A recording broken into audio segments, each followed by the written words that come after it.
Special shout out today to friend of the show, Dr. Delise Coffey, and her Foundation for Athletics and Education. Go to livingwellcenter.com, that's center with a CENTRE, to learn, participate, and donate funding that will help deserving and underprivileged athletes to participate in showcase games, to better be observed by college scouts, and get a higher chance to receive college scholarships. That's livingwellcenter.com, livingwellcentre.com. The Broken Brain.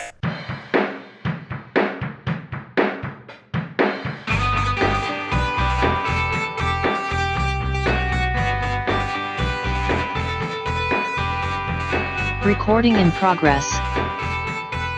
Hey everyone, welcome back to The Broken Brain. It's time for your weekly dose of brains and brokens. There we go. That's a good, did you think that's a pretty good intro? Are you on board with that one? I haven't heard that one before. I'm on board. Yes. I think it's try it's to mix creative. it up. Yeah. I don't want to be too predictable or professional. Those are the two pers that I don't want to be. I am joined, of course, by Kathleen Brennan, trauma expert, here also to share the expertise of EMDR. Any other expertises I should put out there? Just a human who's a therapist. That's where I'm at right now. Meaning it's, I've learned that it's such an evolution. We never stop learning, right? Yeah, that's true. Yeah. And we're going to definitely be learning today. That's my lead in. No, I'm actually super excited for personal as well as podcast reasons. What I mean is hopefully this will be good for other people. But for me, I'm excited to hear we've got some questions that you gathered about EMDR, and I have some questions as I have been doing. People on the podcast, if you've been tracking my progress, had a sponsor a year or two ago where I was able to participate in a training, some more official training and things like that in EMDR, and have been using it more as a therapist since then too. So I'm looking forward to the tutelage of this episode too. Now, for those who've forgotten or don't know, EMDR is eye movement desensitization reprocessing. I always get the R wrong. No, you got it correct. Oh, good. So go. That is correct. Good work. We're off to a good start here. Tell those who aren't aware a little bit about what that means, and obviously there's the other questions, but we can start with that little definition. Okay. Well, the discoverer, the person who is well known associated with EMDR is Francine Shapiro. And there's a story of her walk in the park, and I've heard 5 different versions, including one this past weekend at a training. But what I'll just share with you is that she discovered through her walk that eye movements, as she was observing something, helped decrease a distressing image thing that was coming up for her. And from that moment on, she started researching this, and that was in the 80s. And here we are, decades later, with a developed therapy that has been heavily researched. Now, the eye movements was where it started, right? And now we have what we say is bilateral stimulation, which is tappers, which we can talk about, the light bar, which is the eye movements, or even auditory back and forth from ear to ear.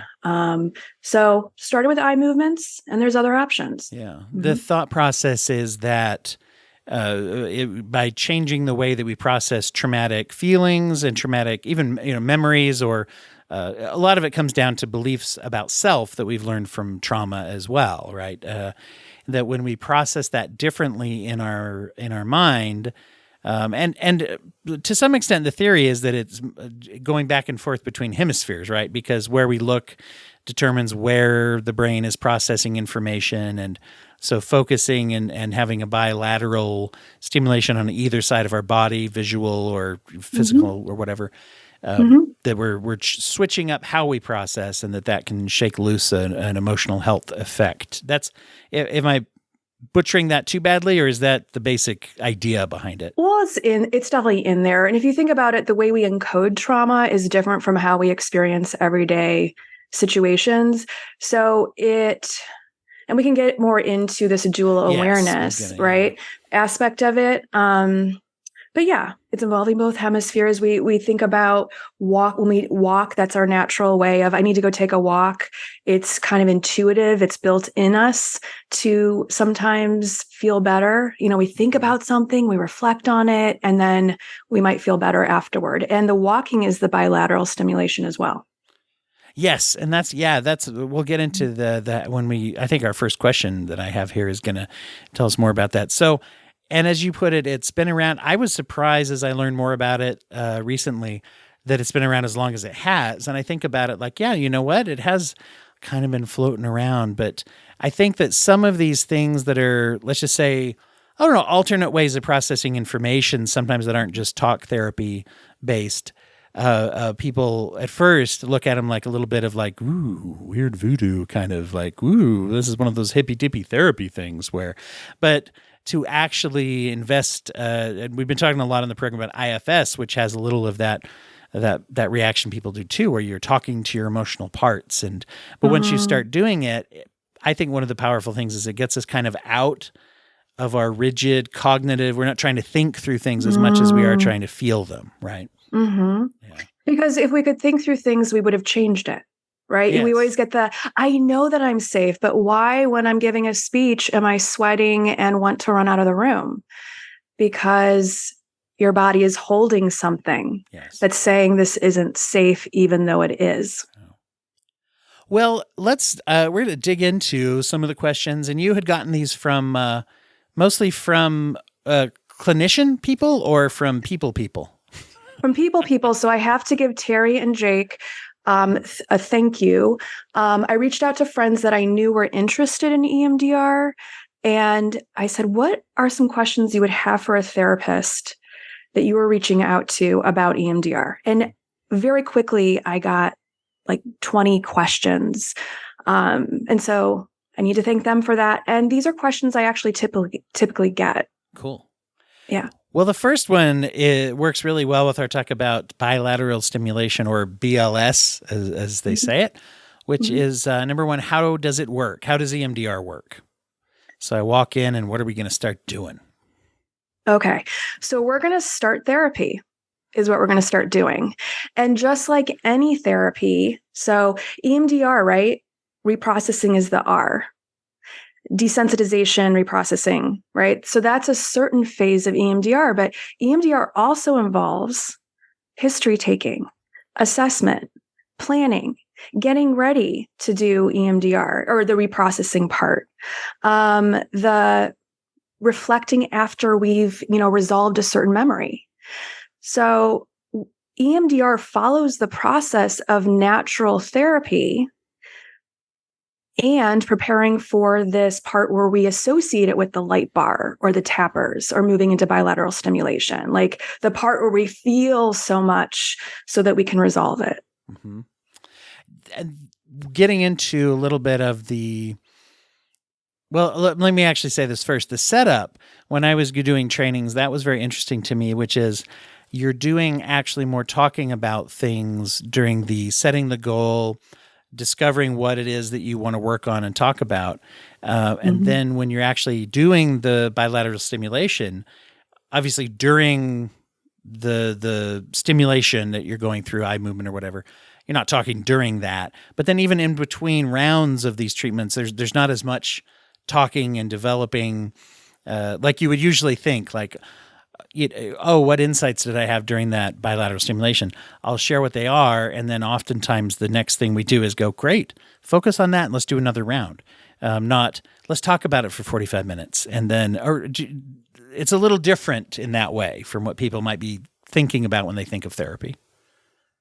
Yeah. And so what I want to say about that is, and I've thought about it, and I describe it to clients as this: when we move into that phase where we've done the planning, and let's just use an example.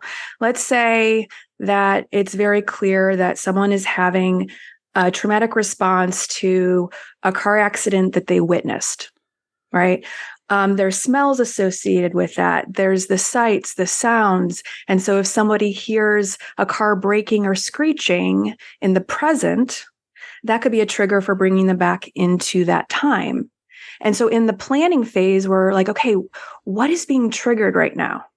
What are you noticing in daily life where you get frozen or where you can't breathe or have a panic attack? And then from there, once we are very clear on those things, we bring out the light bar, we bring out the tappers. And what I tell people is, and these are two metaphors, sometimes people find another metaphor, but imagine a movie screen coming down and you're watching the scenes of what happened. Imagine getting on a train, stepping onto it. And as we move through this, you're watching the scenes go by. And what's really important to say is that we're not going into hypnosis. We're not going into a trance. There is dual awareness. You are here in the now in my office while going into the past. And so I say to people, as you think about it today, and there's this line between sometimes you can feel like you're a little bit there. Okay.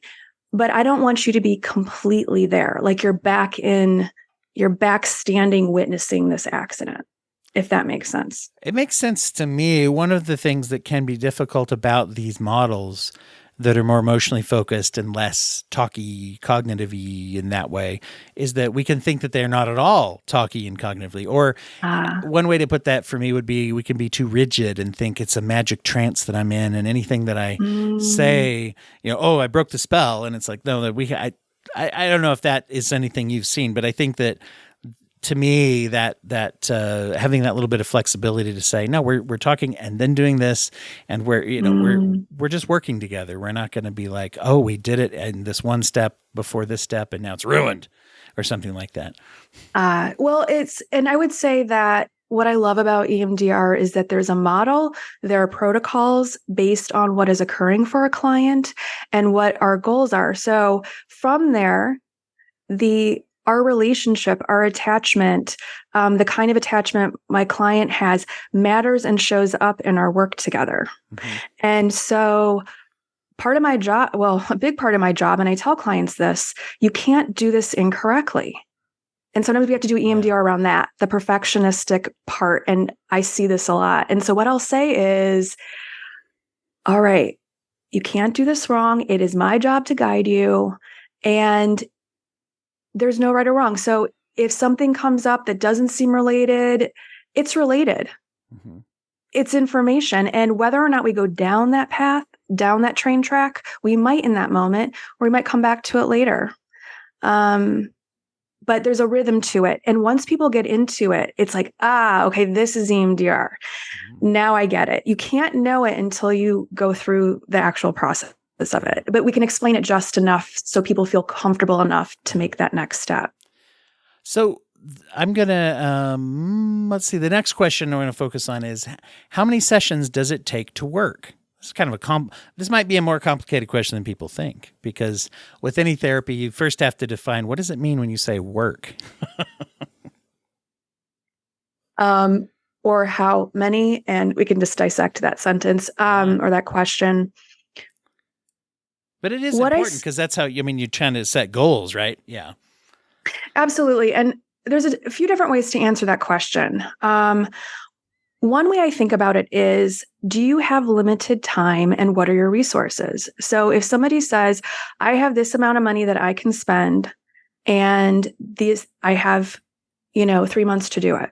I'll say, okay, well, if that's the case, and there's this one thing you want to work on, we are going to need to focus on that and not move outside that. I tell people I cannot predict.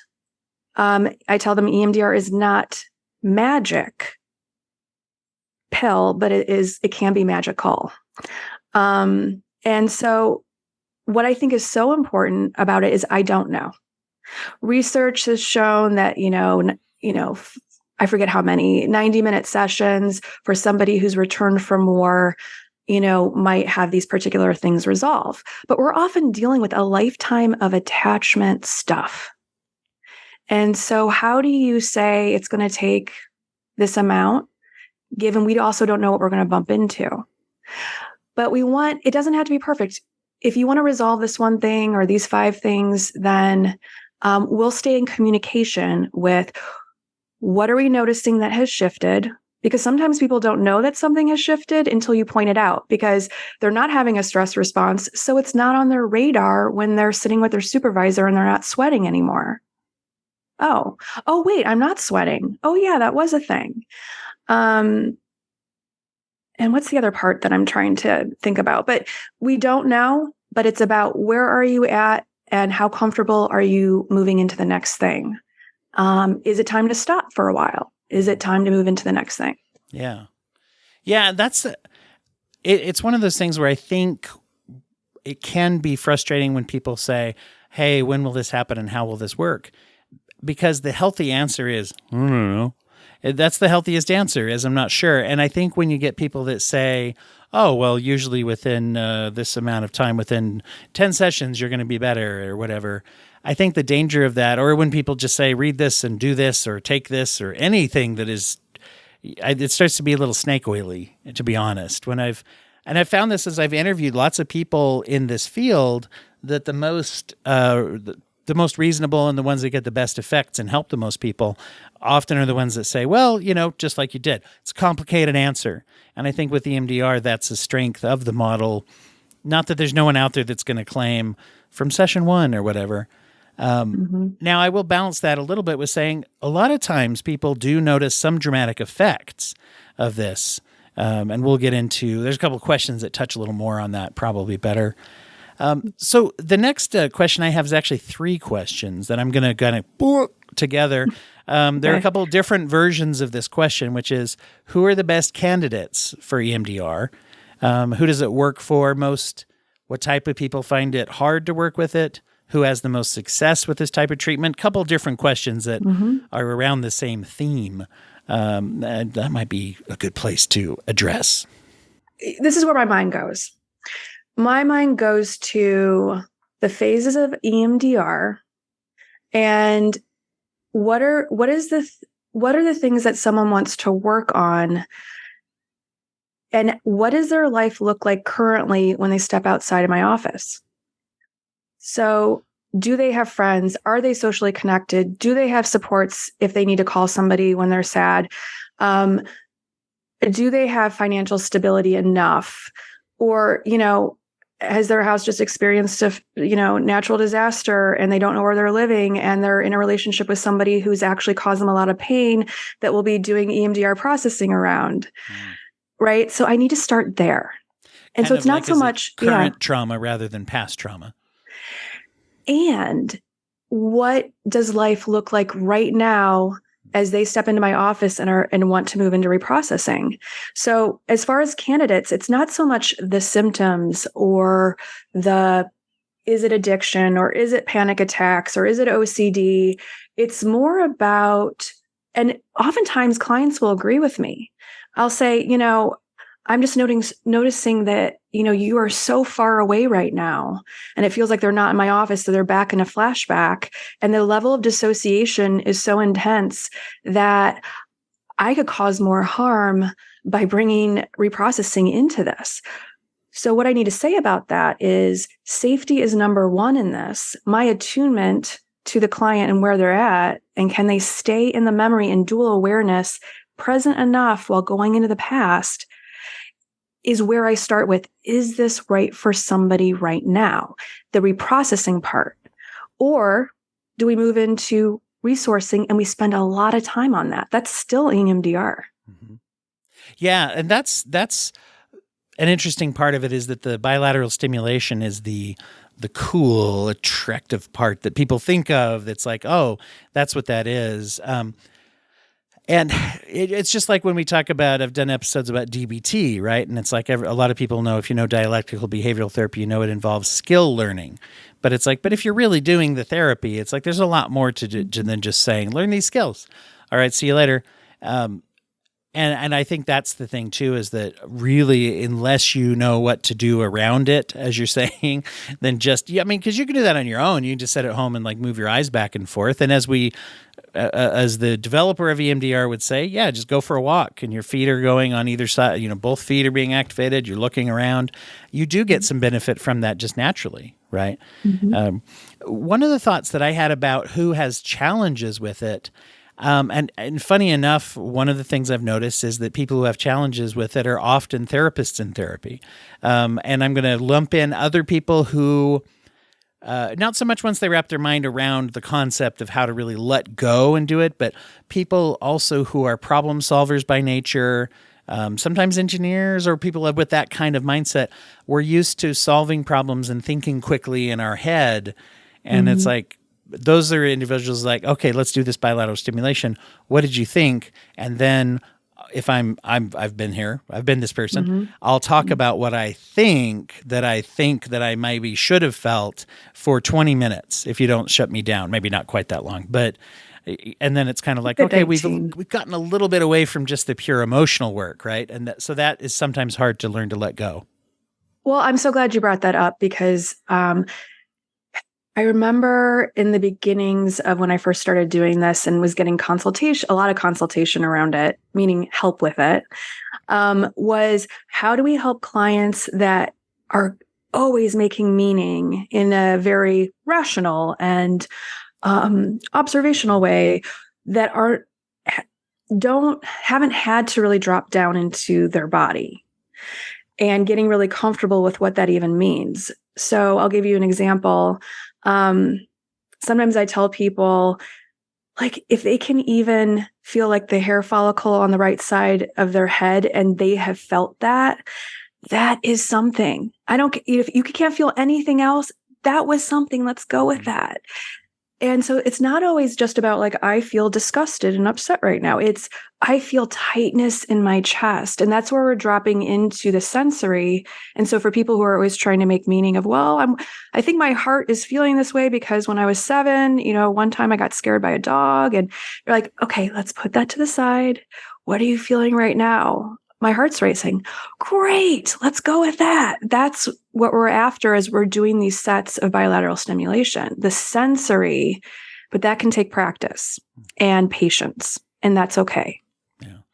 I think this ties in a little with one of these other questions that says, have you ever seen anyone have a negative effect from EMDR? And I know we kind of touched on that a little, but along with a lot of times the warning that I hear people receive, a lot of people, when they've gone through EMDR, even before I was maybe doing it myself as a therapist, I'd had a lot of people who'd gone and done some and whatever. And often there's an idea that, boy, you be careful because the first few rounds of it, you might find that it's bringing up some trauma and you might be a little irritable or triggered in your day-to-day.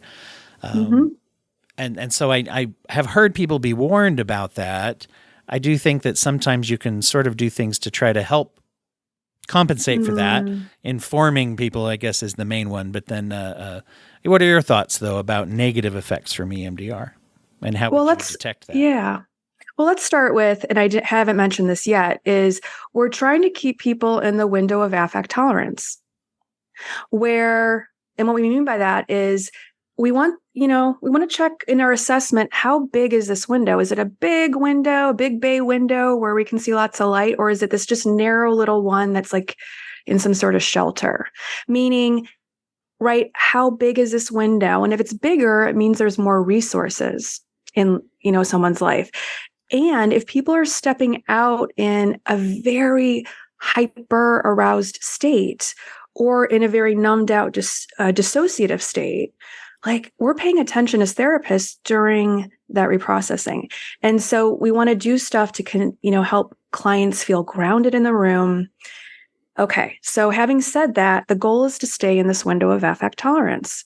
And then this is where you feel the feelings. These are the feelings that have body sensations and things that have just been sitting in your body for so long. And this is what we're trying to resolve. So think about that. That's going to be a lot if that's been stuck for such a long time. And right, the negative is I'm tired. The negative can be I feel dehydrated because I've been crying so much. I feel dizzy. I feel out of it. If somebody says I feel like I'm in a fog, I want to know more about that, and I want to do some grounding in my office. Another one is I'm having more nightmares. Now, remember, like dreaming nightmares, REM, bilateral. So stuff is getting That's interesting. reprocessed. Yeah. Right. And we can even do EMDR on the nightmares because there's oftentimes themes that maybe aren't accessible in the memory itself. Interesting. That's one of the great things. I think the flexibility that we talk about, because anytime you learn a model, it can be either interpreted as rigid or flexible. And I think the flexibility of EMDR built into it is what you just said. We can chase down this rabbit hole. Oh, wait a minute. Maybe we need to go down this rabbit hole instead right now. And that's okay. This other one can wait. And, like you said, if it's the nightmares or the concerns or anything that's brought up. And it's funny because the things we think of as negative, and this is one of those things that where people think therapists are crazy, right? Because we always say there's no such thing as negative feelings. They're just feelings, and then we decide what to do with them. There's negative reactions, I guess, to feelings. And we make a lot of assumptions. I had a prescriber who was prescribing for me, but who I also knew in the community. He was prescribing for lots of people, not just me. That'd be a pretty small practice, I guess.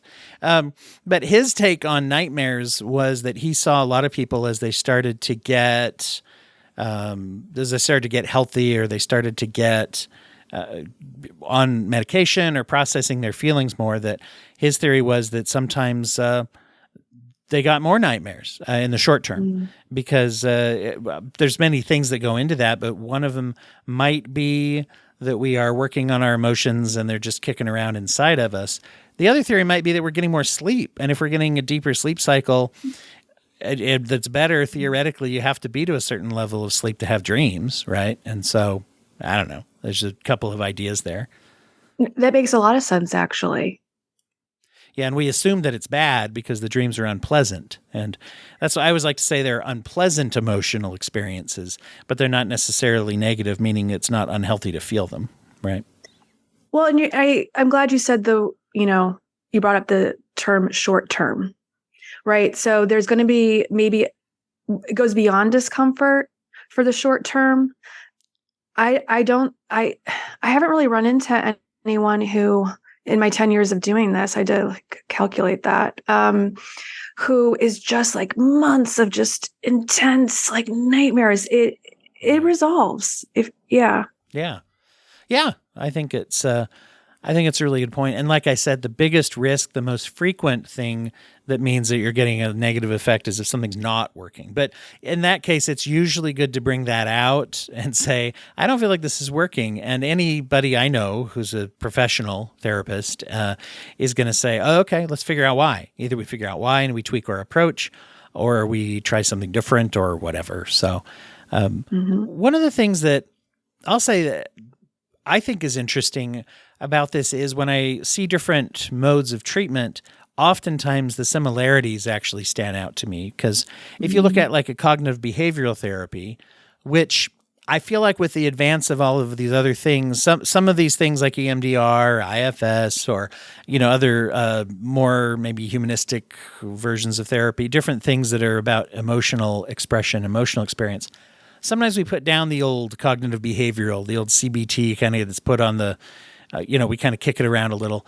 But it's interesting how, in a way, it was already trying to do some of these things. If you look at systematic desensitization, where you expose yourself more and more to a negative stimuli type of thing. And so there's some important similarities. As I mentioned that, one of the other things, though, that I think is an important difference that I wanted to draw out is that when you do things like a cognitive behavioral approach to trauma is write down what happened to you over and over. Find a trusted person other than your therapist that you can read it to, that you can expose yourself over and over again to this traumatic experience until it becomes accommodated into your story and it's not shocking anymore and it's not. Now, one of the differences when I was trained with the EMDR more specifically was you don't have to do that. That you might actually never tell the story in your therapy with EMDR, not in the same depth that you would if you were doing a trauma narrative, for example. And so for people who don't want to do that and who are afraid, oh, my therapist is going to make me spell out every little detail and I don't want to do that, and they don't go to therapy. And so this offers some alternatives, I think. And I think that brings up a good point because I remember early when I first started doing EMDR, and I would often actually tell people this, is you don't have to tell me every detail. In fact, if there's something that's uncomfortable that you don't want to share, that's okay. And so, we need to give our clients permission, the right to refusal, the right to say no, the right that they can hold something sacred to themselves, even if it's dark and painful. And what I've realized is that the reason we, and I hope this never happens, have robots as therapists is because we have to have a witness. Mm-hmm. And naturally with EMDR, it is, while it's protocoled and I want to get into the negative cognitions, which is the CBT part a little bit, is that the reason we're not doing this all by ourselves is, like, of course we need somebody to guide us, but we also need another to witness for that healing part, the social connection part. Yeah. Of what often happens with trauma is it gets stuck because how people respond to it after is just as important, if not more important. Yeah. Than the trauma itself sometimes. It's a really good point. I think sometimes we just, with all this AI stuff out there, and there are people looking at developing models of therapy with that are done with where your therapist might be an AI or whatever. That could be a whole episode in of itself, I guess. But you mentioned a real good wrinkle on that. We often assume, like, well, I want to talk to a person. I think a lot of people want to talk to a person, but you just pointed out an important wrinkle, and why that is that I'm being witnessed and accepted and supported throughout this experience with someone there, an actual person, a human. Maybe this is a good time to talk a little bit more about the negative self-belief, as you put it, the negative cognitions, and how that does interact with EMDR. Mm-hmm.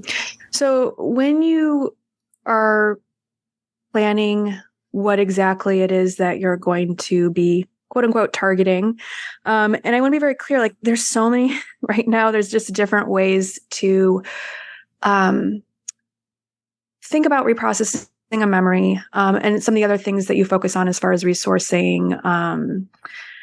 But it's the integration of the sensory, the negative belief that one held, that they hold today as they think about that memory, which can be like a little bit of mental gymnastics. And so sometimes I give people a list and they'll be like, oh my gosh, there are so many negative cognitions on here. What is wrong with me? And I always say, this makes sense. Don't be afraid. And let's prioritize. What is the one? It doesn't have to be perfect. The negative cognition that you're experiencing based on this list. And it's oftentimes things related to safety. I am not safe. I cannot trust others. I don't have the capacity to protect myself. I am unworthy, getting into sense of self and lovability. And there's just many different ways that this can go. We choose one with the idea that when we resolve the memory, we're moving into, based on that memory and that reprocessing, wait, I am lovable. I am worthy. And so we're moving from negative cognition that was held with that sensory stress response into something that's adaptive, into something that is now going to serve you. Wow. Moving forward. Yeah.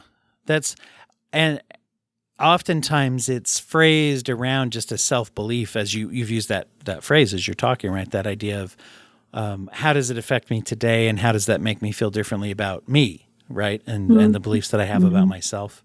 I don't know if that's always a part of it. And I guess this kind of goes into another question that I had as a therapist practitioner, is that I've met people and talked to people who have different levels of rigidity around the model. And what I mean by rigidity, I don't mean that automatically as a criticism, because people who adhere to a model, slavishly adhere to it or whatever, oftentimes the reason they do that is because they have faith in the model. And they're like, boy, this works better when I do this.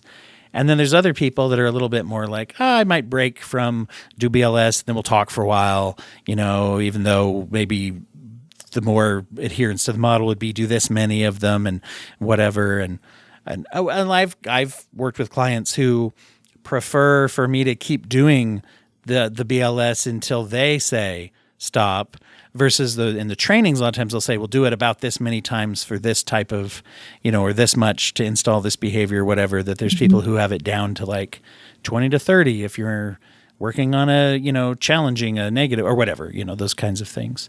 What are your thoughts about that as far as adherence to the model? Well, it's interesting because I feel like we're actually all adhering to the model, whether we're rigid or moving into what some would say is more flexible, creative space. We have to go through the basic training, which is 2 weekends, right? So we do weekend 1, we go out into the world, we get consultation as we're meeting with clients, and then we do weekend 2. And what I remember that I was like, oh, this is so great. Weekend 2, we get to actually kind of do these cognitive interweaves when we feel like it's important as we're moving through the reprocessing, which is like if somebody gets stuck on something, I'll give you one example. It can be something like, imagine your friend sitting right there right now. What would you say to her if she was going through the same thing that you're describing or went through the same thing that you're describing? And it's like, oh, I would say that she did the best she could. Go with that. And so there is, this interaction of when do we, check this seed out or plant this seed through some reflection with the client and move into that. Also, while it's actually very much, I'm a relational therapist, which can mean many different things. And I'm not going to get into that today, but I show up that way with EMDR. So when people are like, oh, it's just so protocoled and so scientific and it's just rigid, I'm like, not my experience at all. Mm-hmm. I show up the same way, but with EMDR and BLS. And I don't know. I find I would be so bored if it was rigid. I'd be bored out of my mind. And that's me too with a lot of things. It's one of the reasons I know that's one of the reasons when I've done group therapy and when I've worked for some agencies where the group therapy was really kind of more of a class, very didactic, and I can teach a class, that's fine. But if I'm going to run a group, I tend to just be very not as structured because trying to get people to talk to each other and learn from each other, I think is part of group therapy. And I wonder too, I don't know if it's old school or not. It's just something I don't hear said as much, but during like graduate training and even before when I worked in the mental health field, before getting my master's, I heard people say things like, one of the hard things about this field is you, the counselor, the therapist, whoever that's in the room, you are the main medical intervention for this problem. Right. The therapist in the room and whatever they bring into it. Now, the studies show it's really the relationship and the teamwork. But if you put that back under the umbrella of the person you go see is important, and however they do things and the way that they make you feel supported or interact with and all those things is actually more important than what exact things you say that day, if that makes any sense. It's you bring yourself in. And I feel like sometimes we get maybe intimidated by that, or maybe we just don't think of it. We want to have something that's like, here, take this aspirin and the swelling will go down this much in this much time. Or here are 5 book recommendations and something smart that I read in a book. And those are the things that are never remembered. I mean, you and I both have talked about this where it's like, I thought about that thing you said. Sometimes it's feedback from clients and it's like, what did I say? Did I say that? Yeah. Yeah. And then it's like, oh, I did. And how interesting that's the thing that just was important. And that some of the things we say, we don't necessarily think, but it's just us showing up. Mm-hmm. Consistency, safety. And I've told this story on the podcast before, I think, but I remember having an experience with a client where they mentioned something and said, do you remember one time you told me this? And it really helped me out. Now, it'd be really fun if the story ended there. It's just me telling everyone I'm great. No, but it was funny, though, because I immediately, in my head, was like, I do remember that. And out loud, I was like, I do remember that because I remember that it was very insightful, but I remember you saying it, like when we were talking. And then the client was like, no, it was you. I remember because I walked away feeling like, and I was like, I have the exact same memory. I walked out of the session feeling like, wow, that was very insightful of them. I really learned something from them. And neither of us could really forensically figure out who said it, right? Did you say it in unison? That's probably what it was. Highly attuned. I mean, that just speaks to just how in sync that session was. Maybe we jumped. One of us jumped into the multiverse, and it was a variant of us who said it. Ooh. I just recorded with Sharon talking about Marvel, so that's probably where that came from. But I'll have to listen to that. Yeah, no, it's funny how there is that teamwork relationship part is very important. And I think that's true no matter what we're doing, no matter what we're using. Because if you don't have that kind of relationship back and forth, and kind of as you put it earlier, treating the client as that expert and saying like, what do you want to work on? What do you feel? If you don't want to tell me something, that's fine. You're the expert of you. And so let's work with that assumption. If we forget that, it doesn't matter.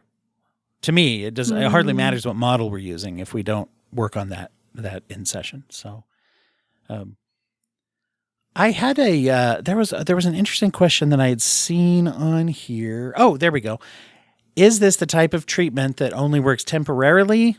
And what is the success rate? Someone else had put a similar question, which is that if you do it the first time, is there generally success within a second try? And so we're kind of, once again, touching on those expectations of what works and when. But, there's a lot of analysis now of different treatments that have come out, ketamine and, some other things like that, and saying, like, is this something that I need to do once, twice, one course of treatment? Is it a permanent change? So also one of those times where everybody out there can get ready for us to go, well, it depends. So my answer to that is it depends. And that's all the time I'm just so and when they say one time, I'm trying to think, is it a session or a course of treatment? That's a good question. And maybe we should spell that out for people. Like, one session of EMDR would not be recommended, really wouldn't be recommended at all, because you risk just kicking up the feelings and then not, revisiting them.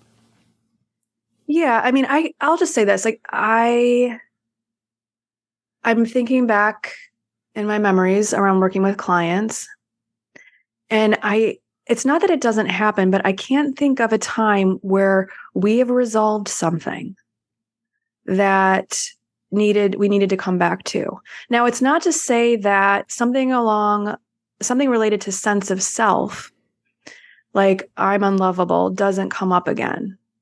But we may be tapping into a more recent experience or another memory that just has emerged because it's nuanced. There's some different aspects to it, different physiological stuff.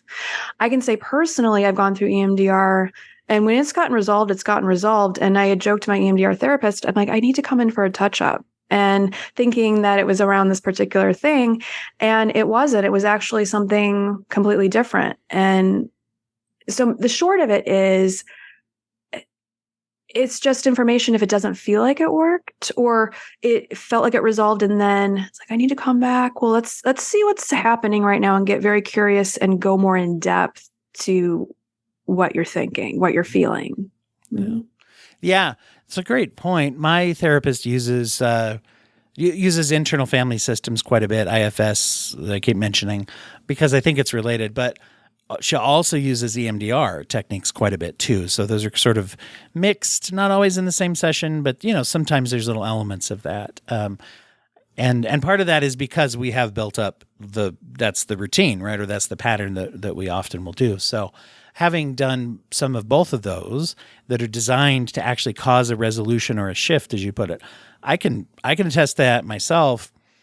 And it's not so much that I don't have some of the same problems or even some of the same behaviors might stick around, but the way that I'm processing and deciding what to do with them does change, and that long-term changes, some of those actions and things as well. But honestly, there are some things in our lives that don't go away. If I'm dealing with something that has to do with maybe a family member or maybe an event that still has ramifications for my life or whatever, those, it may not, the circumstances, the practical circumstances may not ever go away.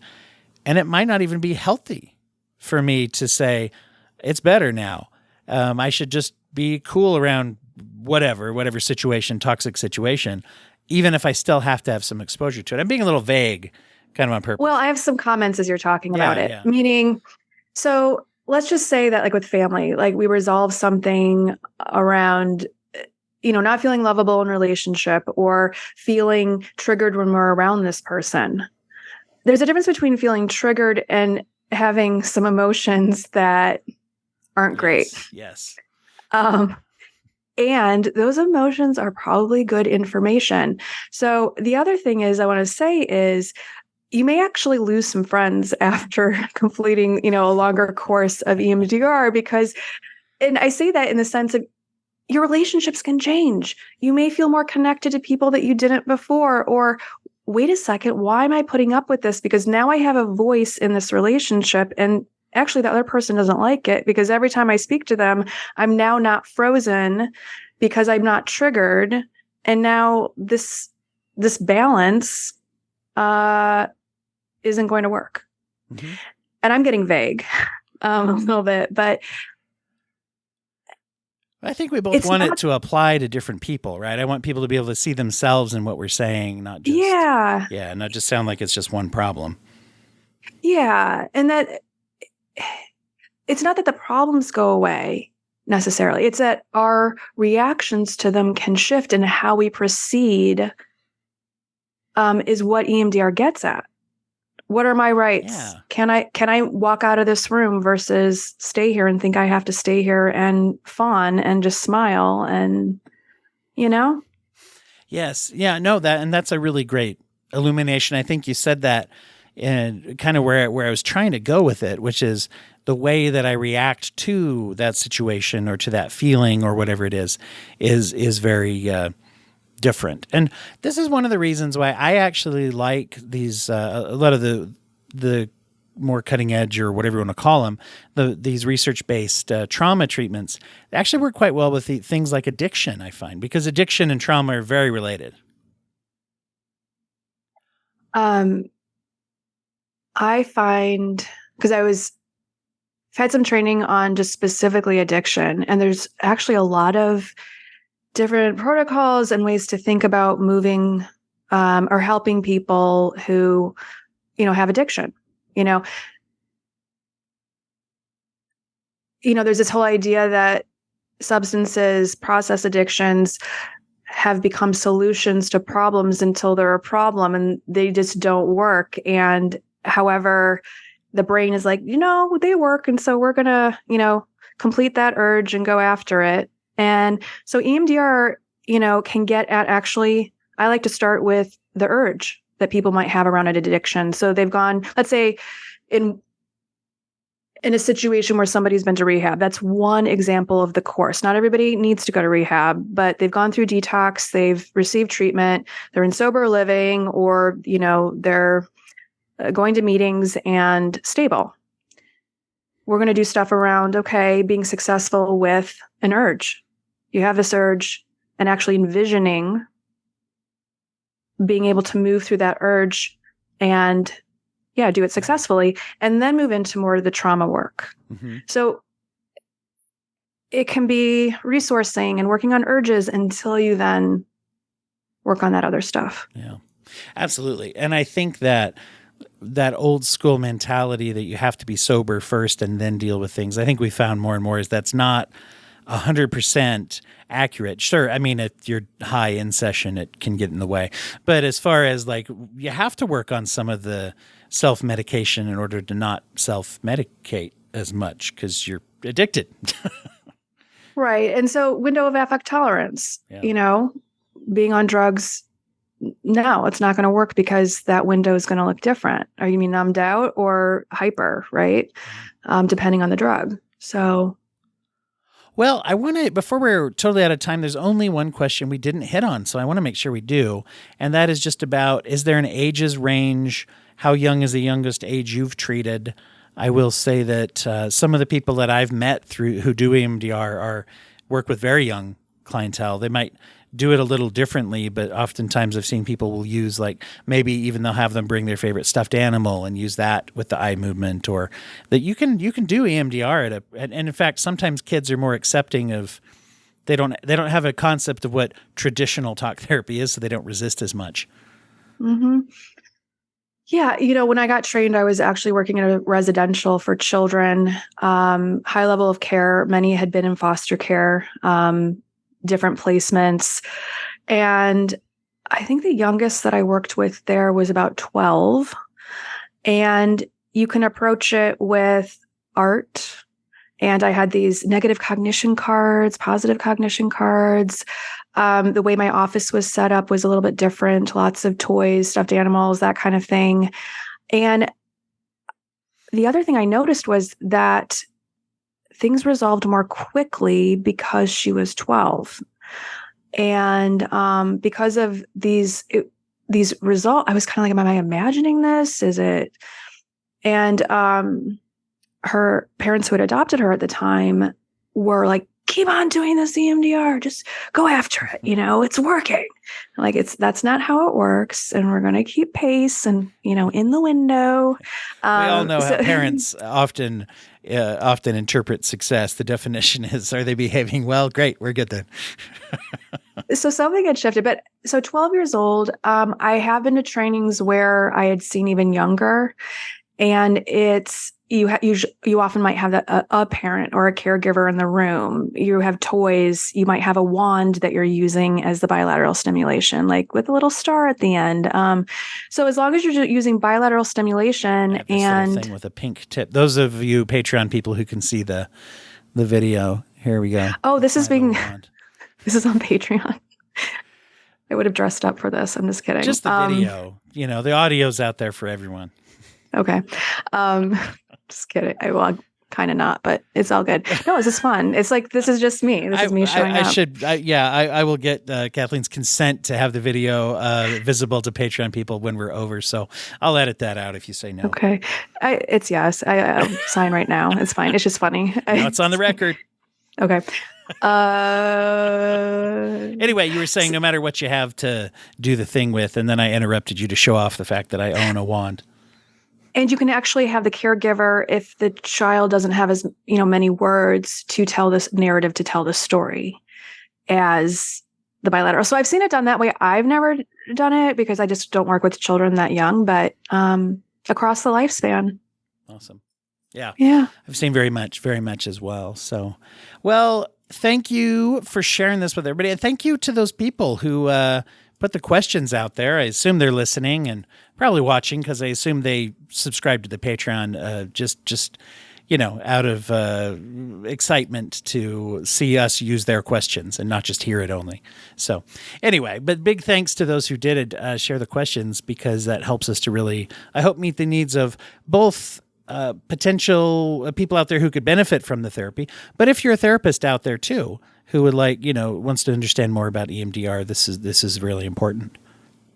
And can I just add that if people have more questions about how this all works, EMDRIA, EMDRIA, EMDRIA, which is EMDR International Association.org, has a lot of great resources for people.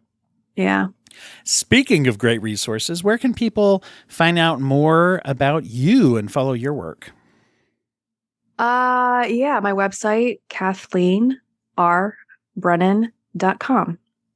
And I'm also on Instagram, but I'm not a big social media. I post every now and then. But that's where I'm at right now. Yeah. And they can find out more about the things that you're up to, and to see coaching, therapy, writing, different things like that is what you mostly do, right? Yeah. So therapy, I'm hoping to complete some writing. We'll see how many years that takes. But my office is in Nashville. So I used to be in Chicago, and yeah.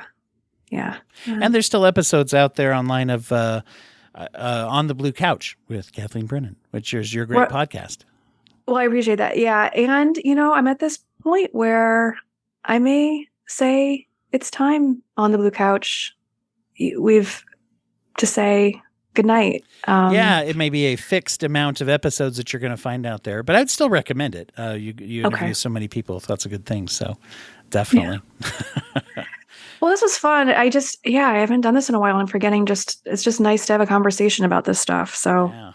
Well, thank you. And thank you, everybody out there, for listening as well. And make sure to also hit us up on the social medias, of which I am trying to be a little bit better. But you can go to facebook.com/breakabrain.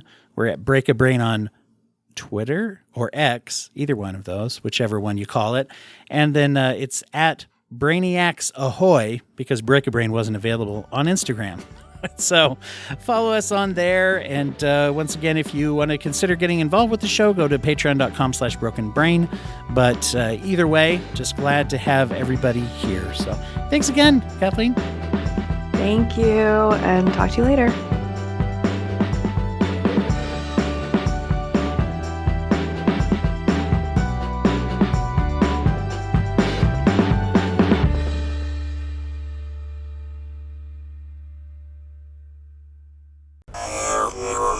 Hey, Brainiacs, if you like the stuff on the show here today, you will probably also enjoy Fan with an E, our podcast within a podcast on the Patreon feed. It's a rewatch where Dallin Rowell and I look at the psychological underpinnings and the role that trauma and recovery play in the Netflix series And with an E. To learn more about those bonus prizes and other things, go to dwighthurst.com/support or patreon.com/brokenbrain to learn more about that today. Thank you for listening to the Court and Parts Podcast Network. To listen to more Court and Parts shows, visit courtandarts.com.